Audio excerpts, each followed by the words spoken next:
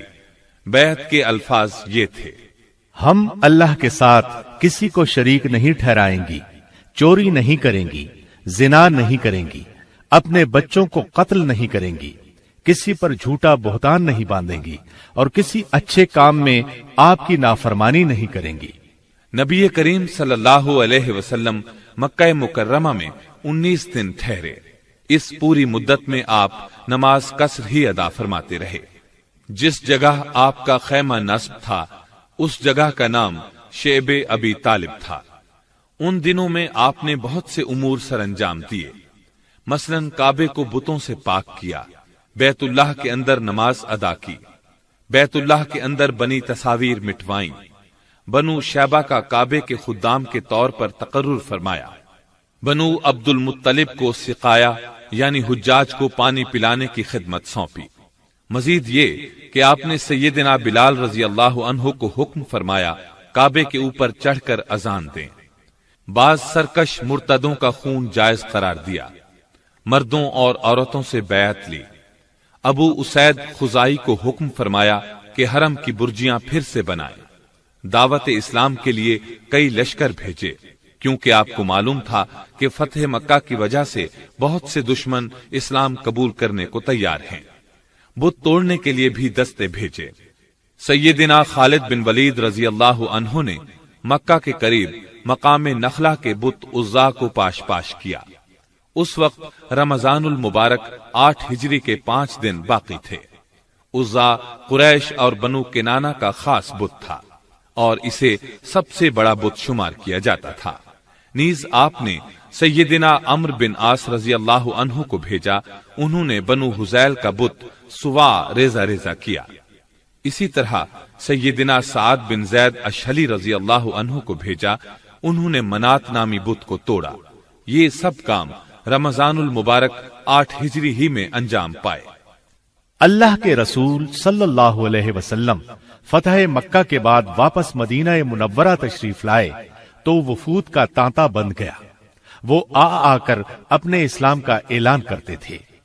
ادھر حج کا وقت قریب آ رہا تھا۔ آپ مسلمانوں کو لے کر حج کے لیے نہیں جا سکتے تھے کیونکہ وفود مسلسل آ رہے تھے۔ نیز ابھی تک جزیرہ نمائے عرب میں کفار موجود تھے جو اللہ پر ایمان رکھتے تھے نہ اس کے رسول پر۔ کچھ یہودی بھی تھے، اس لیے مناسب تھا کہ ابھی اللہ کے رسول مدینہ ہی میں رہیں، یہاں تک کہ اسلام ہر طرف پھیل جائے اور اللہ کی طرف سے آپ کو حج کی اجازت ملے، اور آپ کی بجائے ابو بکر صدیق رضی اللہ عنہ ہی لوگوں کو حج کے لیے ساتھ لے جائیں۔ چونکہ مشرکین اب بھی بیت اللہ کا حج کرنے کے لیے آ جاتے تھے، اس لیے ضروری تھا کہ کعبے کو مشرکین کی آمد سے بھی پاک کیا جائے، جیسا کہ بتوں اور شرکیہ نشانات سے پاک کیا جا چکا تھا۔ ذوالقعدہ 9 ہجری کے آخر میں ابو بکر صدیق رضی اللہ عنہ رسول اللہ صلی اللہ علیہ وسلم کے حکم سے امیر حج بن کر روانہ ہوئے۔ آپ کے ساتھ نبی اکرم صلی اللہ علیہ وسلم کی طرف سے 20 اونٹ قربانی کے لیے بھیجے گئے تھے، جبکہ خود ان کے 50 اونٹ تھے۔ اس سفر میں 300 مدنی صحابہ بھی آپ کے ساتھ تھے۔ جب آپ ذوالحلیفہ، جسے آج کل آبار علی کہا جاتا ہے اور یہ مدینہ سے قریباً 11 کلومیٹر دور ہے، پہنچے تو رسول اللہ صلی اللہ علیہ وسلم نے سیدنا علی بن ابی طالب رضی اللہ عنہ کو بھیجا۔ انہیں حکم دیا کہ مشرکین کے سامنے سورہ برات یعنی سورہ توبہ کی تلاوت کریں۔ اس سورہ کی آیت 28 میں اللہ تعالیٰ فرماتے ہیں: اے ایمان والو، مشرک پلید ہیں، اس سال کے بعد وہ مسجد حرام کے قریب بھی نہ آئیں، اور اگر تمہیں ڈر ہو کہ اس پابندی سے تم فقیر ہو جاؤ گے تو یقین رکھو بہت جلد اللہ تعالیٰ تمہیں اپنے فضل سے مالدار کر دے گا، اگر اللہ کی مرضی ہوئی۔ یقیناً اللہ تعالیٰ علم و حکمت والا ہے۔ اللہ تعالیٰ نے مومنوں کو جو دین اور جسم کے لحاظ سے پاک ہیں حکم دیا کہ ان مشرکوں کو جو دینی لحاظ سے پلید ہیں مسجد حرام سے نکال دیں، اور اس کے بعد وہ کبھی اس کے قریب بھی نہ پھٹکے۔ چنانچہ علی رضی اللہ عنہ نے قربانی والے دن فرمایا، اے لوگو، اس سال کے بعد کوئی مشرک حج کرنے نہ آئے، کوئی ننگا شخص بیت اللہ کا طواف نہ کرے، اور جس شخص کا اللہ کے رسول صلی اللہ علیہ وسلم سے معاہدہ ہو چکا ہے وہ مقررہ مدت تک برقرار رہے گا۔ لوگوں کے لیے اس وقت سے 4 ماہ کی مدت مقرر کر دی گئی تاکہ وہ اپنے اپنے گھروں کو واپس جا سکیں۔ پھر اس دن سے کسی مشرک نے حج نہیں کیا، نہ کسی ننگے شخص نے کعبہ کا طواف کیا، بلکہ تمام مشرکین واپس چلے گئے اور ایک دوسرے کو ملامت کے انداز میں کہنے لگے، تم کیا کر رہے ہو؟ جب قریش اسلام قبول کر چکے ہیں تو تم بھی اسلام قبول کر لو۔ اب ہم آپ کو مسجد حرام کی تعمیر کے مختلف ادوار کے بارے میں بتاتے ہیں۔ جی ہاں، پہل مسجد حرام چھوٹی سی تھی، اس کے ارد گرد دیوار بھی نہیں تھی، بلکہ گھروں نے مسجد حرام کو گھیر رکھا تھا۔ گھروں میں مسجد کی طرف دروازے کھلتے تھے، لوگ ادھر ادھر سے آتے جاتے رہتے تھے، اس طرح نمازیوں کو دقت ہوتی تھی۔ سیدنا عمر بن خطاب رضی اللہ عنہ نے بہت سے گھر خرید کر گرا دیے۔ جن لوگوں نے اپنے گھروں کو فروخت کرنے سے انکار کیا، ان کے گھر گروا کر گھروں کی قیمت بیت المال میں رکھ دی۔ آخرکار انہوں نے یہ قیمت لے لی۔ پھر سیدنا عمر رضی اللہ عنہ نے مسجد کے ارد گرد 4 دیواری تعمیر کروا دی جو زیادہ اونچی نہیں تھی۔ سیدنا عمر رضی اللہ عنہ نے لوگوں سے فرمایا، کعبہ پہلے سے بنا ہوا تھا، تم بعد میں رہنے لگے ہو، لہذا خالی جگہ کعبے کا صحن ہے نہ کہ تمہارا۔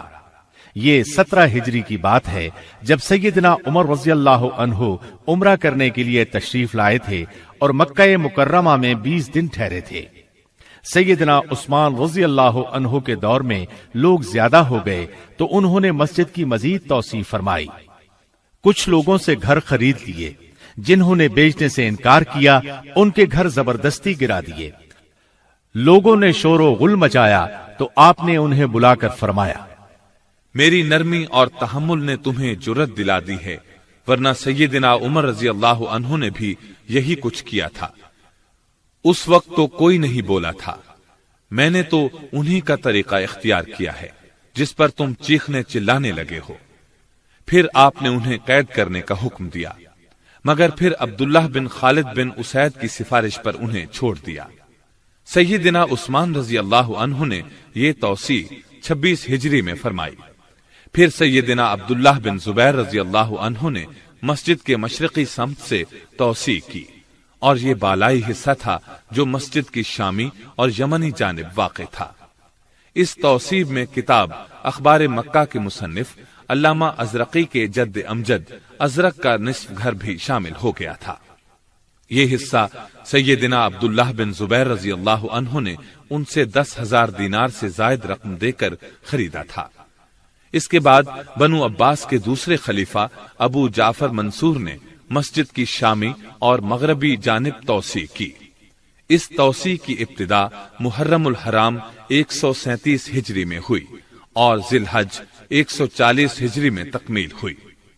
ابو جعفر منصور کی توسیع مسجد حرام کے پہلے رقبے سے نصف پر مشتمل تھی۔ گویا اس طرح مسجد کا رقبہ پہلے سے 1.5 گنا بڑھ گیا۔ پھر ابو جعفر منصور کے بیٹے مہدی نے مسجد کی بالائی، یمنی اور مغربی جانب اپنے والد کی توسیع سے آگے مزید توسیع کی۔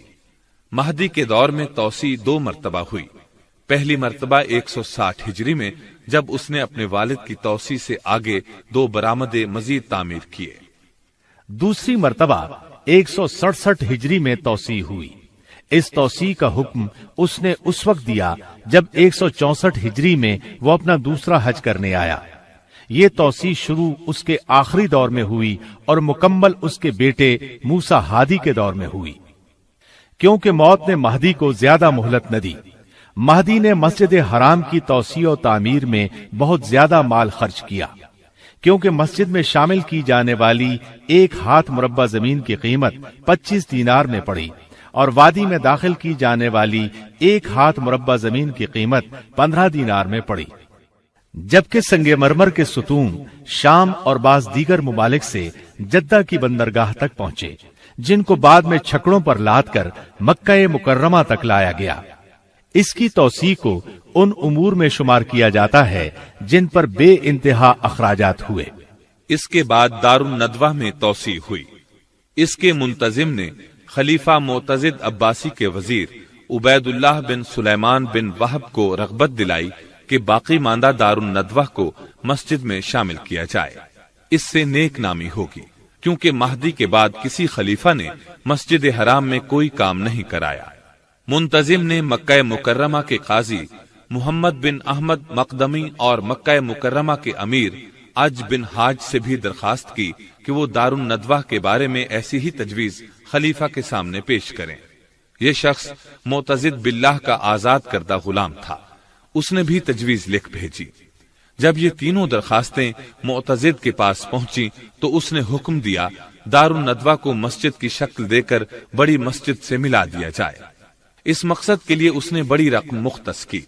دارالندوہ کی پرانی عمارت گرا کر سارا ملبہ نکال دیا گیا، پھر اصل بنیاد پر مسجد بنا دی گئی۔ اس میں ستون، محراب اور برآمدے بنائے گئے، ان کی چھت لکڑی کی ڈالی گئی، اس پر سونے کی پالش اور کشیدہ کاری کی گئی۔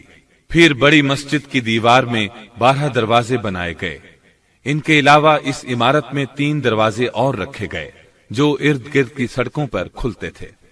مینار بھی تعمیر کیا گیا، چھت پر کنگروں والا جنگلہ بنایا گیا۔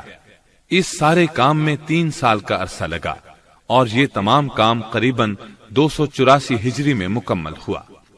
عباسی خلیفہ مقتدر باللہ کے دور میں 306 ہجری میں باب ابراہیم کا اضافہ ہوا۔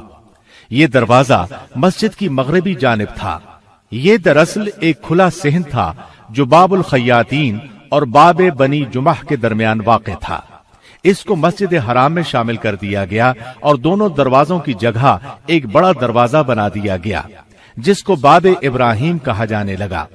عباسی خلفاء نے اس کے بعد مسجد حرام کی تعمیر و توسیع کا تو کوئی کام نہیں کیا، البتہ مرمت اور اصلاح کا کام سلطان سلیم کے دور 979 ہجری تک جاری رہا۔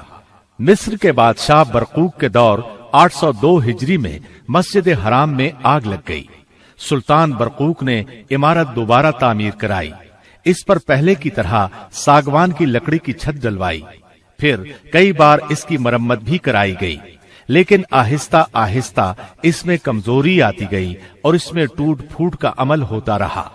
سلطان سلیم کے سامنے جب یہ صورتحال پیش کی گئی تو اس نے اس کو گرا کر نئی عمارت بنانے کا حکم دیا اور کہا کہ چھت لکڑی کی نہ ڈالی جائے بلکہ اس کو گنبدوں کی شکل میں بنایا جائے۔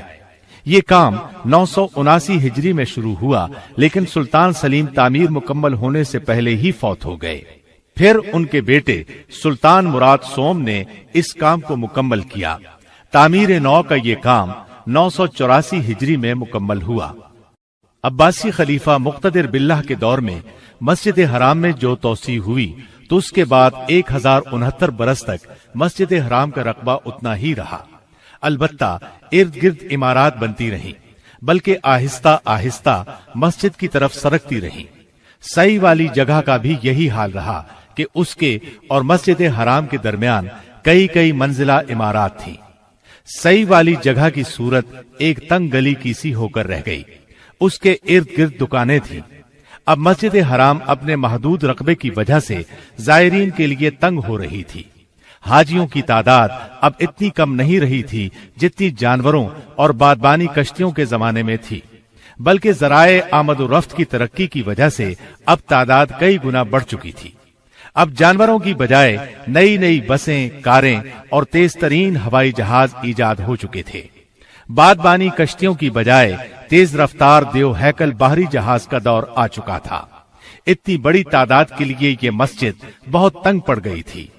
جوں دن گزر رہے تھے، حجاج اور زائرین کی تعداد میں بے انتہا اضافہ ہو رہا تھا۔ مکہ مکرمہ کے رہائشی اور حجاج سبھی اس تنگی کو بری طرح محسوس کر رہے تھے، لیکن تعجب کی بات یہ کہ 1000 سال سے زیادہ مدت تک کسی مسلمان بادشاہ یا حاکم نے اس کی توسیع میں ایک بالشت زمین کا اضافہ کیا اور نہ اس کی فکر کی۔ 1370 ہجری میں مسجد نبوی کی توسیع کا آغاز ہوا۔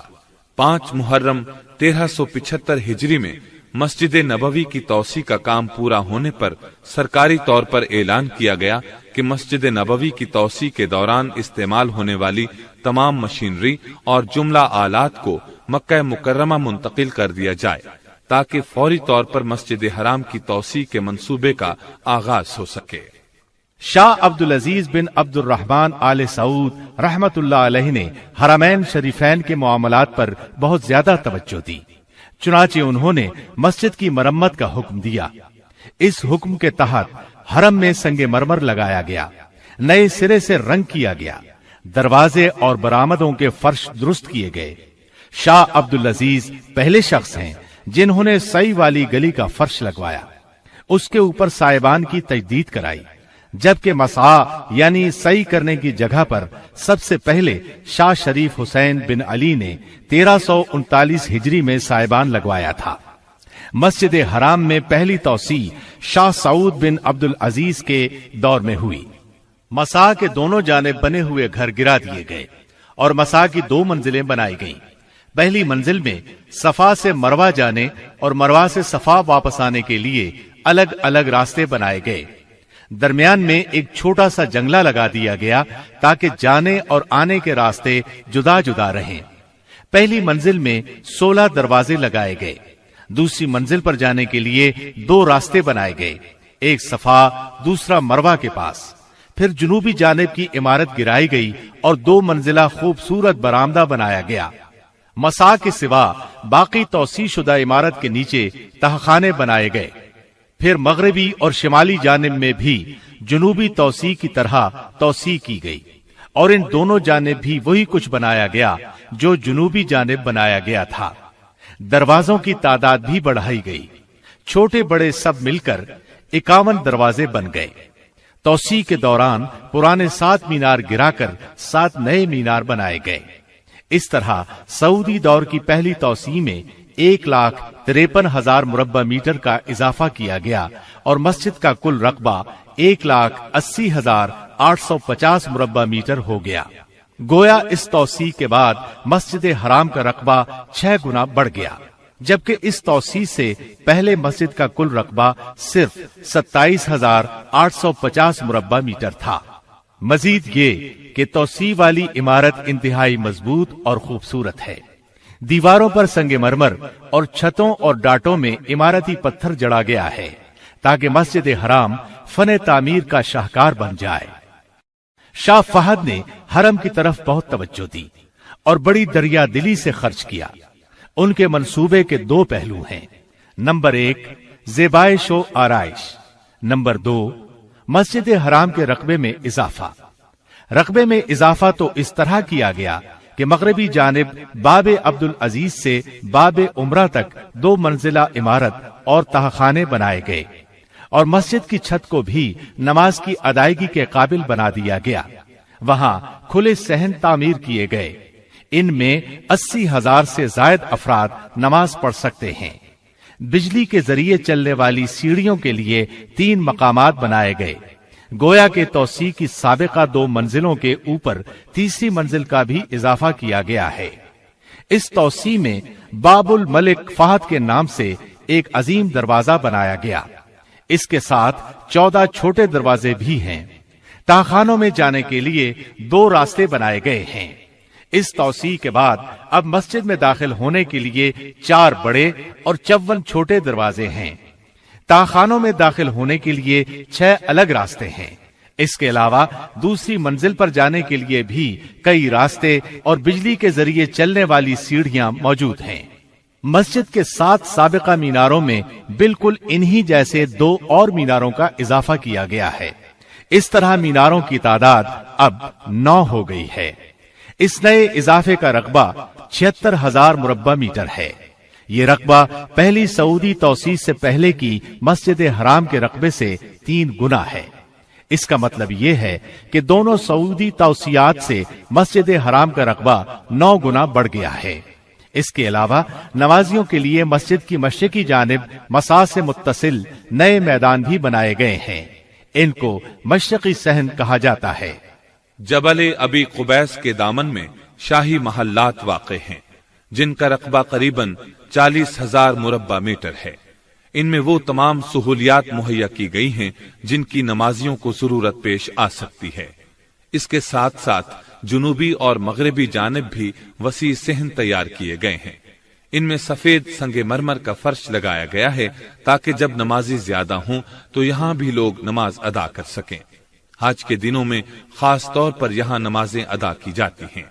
حرم کی توسیع اور آرائش و زیبائش یقیناً اپنی جگہ ایک انتہائی اہم کام ہے، لیکن تمام نمازیوں کو ایک امام کے پیچھے اکٹھا کرنا اس سے کہیں بڑھ کر اہمیت کا حامل ہے۔ واقعہ یہ ہے کہ ایک امام کے پیچھے اکٹھے نماز ادا کرنے سے پہلے حرم میں مختلف مکتبہ ہائے فکر کے ائمہ کی الگ الگ جائے نماز ہوتی تھی۔ امام مالک رحمت اللہ علیہ کے پیروکار ایک جگہ نماز ادا کرتے تھے تو امام شافعی رحمت اللہ علیہ کے پیروکار دوسری جگہ۔ اسی طرح امام احمد بن حنبل رحمت اللہ علیہ کے معتقدین کا مصلی جدا مقام پر تھا، اور امام ابو حنیفہ رحمت اللہ علیہ کے پیروکار الگ جگہ پر نماز ادا کیا کرتے تھے۔ ان میں سے ہر مقام پر الگ امام نماز پڑھایا کرتا تھا۔ اذان تو ایک ہی ہوتی تھی، جبکہ نماز الگ الگ 4 مقامات پر مختلف اوقات میں ادا کی جاتی تھی۔ سب سے پہلے امام احمد بن حنبل رحمت اللہ علیہ کے پیروکار نماز ادا کرتے، ان کے بعد امام شافعی رحمت اللہ علیہ کے ماننے والے، پھر امام مالک رحمت اللہ علیہ کے پیروکار، اسی طرح سب سے آخر میں امام ابو حنیفہ رحمت اللہ علیہ کے طریق پر چلنے والے اپنی نماز ادا کیا کرتے تھے۔ ہر مصلی کا الگ امام مقرر کرنے کی بدعت عثمانیوں نے شروع کی تھی، جو شاہ عبدالعزیز بن عبد الرحمن آل سعود کی آمد تک جاری رہی۔ شاہ عبدالعزیز نے یہ تمام طریقے ختم کر دیے جو مسلمانوں کی زندگی کو عیبدار بنا رہے تھے، اور تمام امور کو رسول اللہ صلی اللہ علیہ وسلم اور سلف صالحین کے عہد کی طرف لوٹاتے ہوئے مسلمانوں کو ایک امام کی اقتداء میں نماز ادا کرنے کا حکم جاری کر دیا۔ لیجئے اب ہم آپ کو مکہ مکرمہ کے تاریخی مقامات کی سیر کراتے ہیں۔ جبل حرا کا نام تو آپ نے سنا ہے۔ یہی وہ پہاڑ ہے جس میں ایک غار ہے جو لوگوں میں غار حرا کے نام سے مشہور ہے۔ اس غار میں وحی کے نزول کا آغاز ہوا۔ رسول اللہ صلی اللہ علیہ وسلم اس غار میں نزول وحی سے پہلے بھی عبادت کیا کرتے تھے۔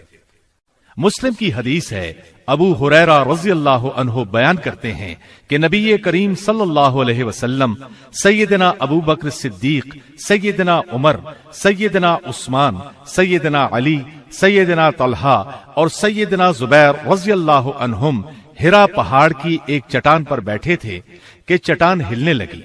رسول اللہ صلی اللہ علیہ وسلم نے فرمایا، رک جا، اس وقت تجھ پر ایک نبی، ایک صدیق اور شہید ہی بیٹھے ہیں۔ جبل سور، یہ پہاڑ مکہ مکرمہ کی نشیبی جانب جنوب میں واقع ہے۔ ہجرت کے موقع پر نبی کریم صلی اللہ علیہ وسلم اور ابو بکر صدیق رضی اللہ عنہ اس پہاڑ کے مشہور غار میں چھپے تھے۔ یہ وہی غار ہے جس کا ذکر اللہ نے اپنی کتاب قرآن مجید میں کیا ہے۔ 2 میں سے دوسرے جبکہ وہ غار میں تھے۔ مسجد خیف مینا میں واقع ہے۔ یہ ان مساجد میں سے ہے جن کی فضیلت بعض احادیث اور آثار صحابہ سے ثابت ہے۔ ابن عباس رضی اللہ عنہما کی ایک مرفوع حدیث میں ہے، مسجد خیف میں 70 انبیاء علیہم السلام نے نماز پڑھی ہے۔ حجۃ الوداع کے موقع پر نبی کریم صلی اللہ علیہ وسلم نے بھی اس میں نمازیں ادا کی۔ صحابہ کرام رضی اللہ عنہم اس مسجد کی فضیلت کے قائل تھے اور اس کا ذکر خیر کرتے رہتے تھے۔ نیز مناسک حج کی ادائیگی کے موقع پر اس میں نماز پڑھنے کی طرف رغبت دلاتے تھے۔ مینا، یہ وہ مقام ہے جہاں عرفہ کے دن سورج طلوع ہونے تک اور قربانی کے دن اور بعد والے ایام تشریق میں حاجیوں کو جانے اور ٹھہرنے کا حکم ہے۔ یہاں رات ٹھہرنے کا حکم بھی ہے، اور یہیں حاجی لوگ جمرات کو کنکریاں مارتے ہیں۔ مینا حج کے دنوں میں تو بہت آباد ہوتا ہے، باقی سارا سال خالی رہتا ہے۔ بہت کم لوگ وہاں رہائش پذیر ہیں۔ مینا کی حد وادی محصر کے کنارے سے لے کر اس گھاٹی تک ہے جس کے پاس مکہ کی طرف والا آخری جمرہ ہے۔ اس کو جمرہ عقبہ کہا جاتا ہے۔ اسی کے پاس انصار نے رسول اللہ صلی اللہ علیہ وسلم کی بیعت کی تھی۔ مینا کی ایک فضیلت یہ ہے کہ مسجد خیف یہیں واقع ہے۔ نیز اللہ تعالی نے اسی وادی میں سیدنا ابراہیم علیہ السلام کو ان کے بیٹے کے فدیے کے طور پر مینڈھا عطا فرمایا تھا۔ عرفہ کو عرفات بھی کہا جاتا ہے۔ یہاں ٹھہرنا حاجیوں کے لیے فرض ہے۔ جو عرفات میں وقوف نہ کر سکے اس کا حج نہیں ہوتا، کیونکہ رسول اللہ صلی اللہ علیہ وسلم نے فرمایا، الحج عرفہ، حج وقوف عرفہ کا نام ہے۔ جو شخص وقوف عرفہ نہ کر سکے اسے جانور قربان کرنا ہوگا اور آئندہ سال حج بھی کرنا ہوگا۔ یوم عرفہ کی فضیلت بہت سی احادیث میں آئی ہے۔ صحیح مسلم میں ہے، رسول اللہ صلی اللہ علیہ وسلم نے فرمایا، کسی بھی دن اللہ تعالی اتنے افراد آگ سے آزاد نہیں کرتا جتنے عرفہ کے دن آزاد کرتا ہے۔ اس دن اللہ تعالی حاجیوں کے قریب ہوتا ہے، پھر ان کی وجہ سے فرشتوں کے ساتھ اظہار فخر کرتا ہے اور پوچھتا ہے، ان کا مقصد کیا ہے؟ رسول اللہ صلی اللہ علیہ وسلم نے فرمایا، کسی بھی دن شیطان اتنا چھوٹا، ذلیل، حقیر اور ناراض نہیں ہوتا جتنا عرفہ کے دن، کیونکہ اس دن اللہ کی رحمت کثرت سے نازل ہوتی ہے اور اللہ تعالی بڑے بڑے گناہ معاف فرماتے ہیں۔ مزدلفہ وہ مقام ہے جہاں عرفات سے واپسی پر حاجیوں کو جانے اور رات ٹھہرنے کا حکم دیا گیا ہے۔ یہ عرفہ اور وادی محصر کے دو تنگ پہاڑی راستوں کا درمیانی علاقہ ہے۔ عرفہ کے اس تنگ راستے کو مضیق کہا جاتا ہے۔ بہت سے علماء نے مزدلفہ کی یہی حد بندی کی ہے۔ مزدلفہ میں رات گزارنا واجب ہے۔ رات نہ گزارنے کی صورت میں ایک جانور ذبح کرنا ہوگا، اور مستحب یہ ہے کہ آدمی رسول اللہ صلی اللہ علیہ وسلم کی اقتداء کرتے ہوئے صبح تک وہیں ٹھہرے، پھر نماز کے بعد روشنی پھیل جانے تک ٹھہرا رہے۔ اس کے بعد سورج طلوع ہونے سے پہلے ہی مینا کی طرف چل دے۔ وادی محصر یہ وہ جگہ ہے جہاں تیزی کے ساتھ گزر جانا ضروری ہے۔ یہ مینا اور مزدلفہ کے درمیان ایک وادی ہے۔ یہ مینا میں شامل ہے، نہ مزدلفہ میں۔ اس کو وادی محلل بھی کہا جاتا ہے، کیونکہ حج کے دوران جب لوگ یہاں سے گزرتے ہیں تو تکبیریں پڑھتے ہوئے تیزی سے گزر جاتے ہیں۔ اس مقام پر یہی عمل پسندیدہ ہے۔ آپ صلی اللہ علیہ وسلم بھی یہاں سے تیزی سے گزرے تھے اور فرمایا تھا، یہ شیطانوں کا ٹھکانہ ہے۔ وادی محصب حاجی کے لیے مستحب ہے کہ وہ مینا سے واپسی پر یہاں ٹھہرے۔ یہ وادی مکہ سے مینا کے راستے پر واقع ہے۔ رسول اللہ صلی اللہ علیہ وسلم یہاں ٹھہرے تھے۔ ابو رافع رضی اللہ عنہ رسول اللہ صلی اللہ علیہ وسلم کے سامان وغیرہ کے نگران تھے۔ وہ فرماتے ہیں کہ نبی کریم صلی اللہ علیہ وسلم نے مجھے محصب میں ٹھہرنے کا حکم نہیں دیا تھا، بلکہ میں نے اپنے طور پر وہاں آپ کا خیمہ لگا دیا تھا۔ آپ تشریف لائے اور وہاں ٹھہر گئے۔ سیدہ عائشہ رضی اللہ عنہا فرماتی ہیں کہ نبی کریم صلی اللہ علیہ وسلم یہاں اس لیے ٹھہرے تھے کہ مدینہ واپسی کے لیے یہاں ٹھہرنا زیادہ مفید تھا۔ اب جو شخص چاہے یہاں ٹھہرے، جو نہ چاہے نہ ٹھہرے۔ ابن جریج کہتے ہیں کہ میرے سامنے لوگ عطا رحمت اللہ علیہ سے پوچھ رہے تھے کہ رسول اللہ صلی اللہ علیہ وسلم اس رات محصب میں سیدہ عائشہ رضی اللہ عنہا کے انتظار میں ٹھہرے تھے؟ عطا رحمت اللہ علیہ نے جواب دیا، نہیں، یہ ویسے ہی قافلوں کے پڑاؤ کی جگہ ہے، کوئی چاہے تو محسب میں ٹھہرے، نہ چاہے تو نہ ٹھہرے۔ تنعیم، یہ مسجد بیت اللہ سے 7.5 کلومیٹر دور مدینہ روڈ پر واقع ہے۔ سیدہ عائشہ رضی اللہ عنہا کی نسبت سے مسجد عائشہ کے نام سے مشہور ہے، کیونکہ یہ اس جگہ واقع ہے جہاں سیدہ عائشہ رضی اللہ عنہا عمرہ کے احرام کے لیے تشریف لے گئی تھی۔ یہ مسجد مکہ مکرمہ کے تاریخی مقامات میں شمار ہوتی ہے۔ اسلامی طرز تعمیر کی انتہائی خوبصورت مسجد ہے۔ مسجد جعرانہ طائف اور مکے کے درمیان ایک کنویں کا نام ہے۔ نبی صلی اللہ علیہ وسلم حنین سے واپسی پر اس مقام پر ٹھہرے تھے۔ رات کے وقت یہاں سے احرام باندھ کر عمرہ فرمایا تھا۔ اس مقام پر ایک مسجد بنائی گئی جو مسجد جعرانہ کے نام سے مشہور ہے۔ مسجد جن، یہ مسجد حجون کے کنارے واقع ہے۔ عین اس جگہ بنائی گئی ہے جہاں رسول اللہ صلی اللہ علیہ وسلم نے سیدنا عبداللہ بن مسعود رضی اللہ عنہ کے بیٹھنے کے لیے خط کھینچا تھا۔ نبی کریم صلی اللہ علیہ وسلم کو اللہ تعالی کی طرف سے حکم ملا تھا کہ آپ جنوں کو قرآن سنائیں۔ آپ نے اپنے ساتھ عبداللہ بن مسعود رضی اللہ عنہ کو لیا اور چل پڑے، یہاں تک کہ آپ حجون میں شیب ابی دب کے پاس پہنچے۔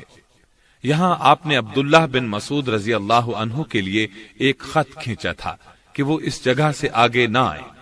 پھر آپ جنوں کو قرآن سنانے کے لیے آگے چلے گئے۔ ادھر جن ان کی طرف آنے کی کوشش کرتے تھے، لیکن وہ اس خط کو عبور نہ کر پاتے تھے۔ پھر رسول اللہ صلی اللہ علیہ وسلم کی طرف چلے جاتے تھے۔ رات کے پچھلے پہر آپ تشریف لائے۔ اس مقام پر یہ مسجد بنائی گئی۔ اس کے ساتھ ہی تاریخ مکہ کا تذکرہ اپنے اختتام کو پہنچا، اور تمام تعریفیں اللہ ہی کے لیے ہیں۔